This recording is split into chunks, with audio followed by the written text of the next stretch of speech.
Tales from the Riverbank, Bob Mortimer and Paul Whitehouse have us hooked. In October 2015, Bob underwent triple heart bypass surgery after it was discovered that he was in serious danger of having a heart attack.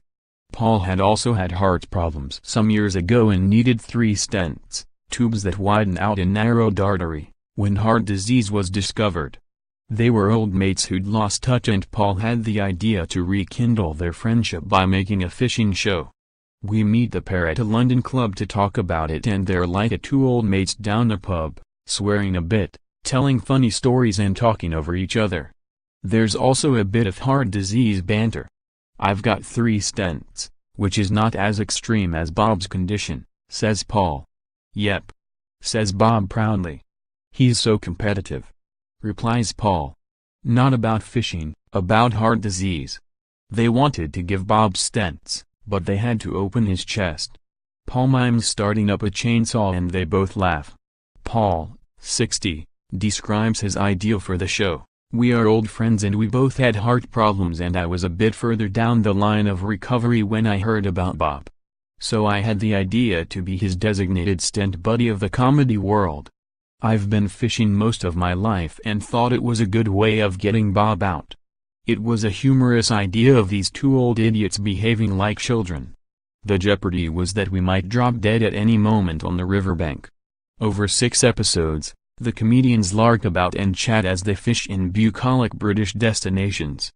In fact, they hope to showcase the countryside as much as the fishing. England seems to be looking a bit drab on TV programs, and the big money goes on sending people to South America or Thailand, muses Bob. "I said, let's make Britain look beautiful, and that we did pull off. It's looking gorgeous." Each episode has a loose theme such as childhood and comedy, but inevitably the chat comes around to death and mortality. Still, it's funny, although it wasn't always easy to get the tone exactly right. "Because we're known as comedians, the hardest thing was to stop yourself being funny," says Bob.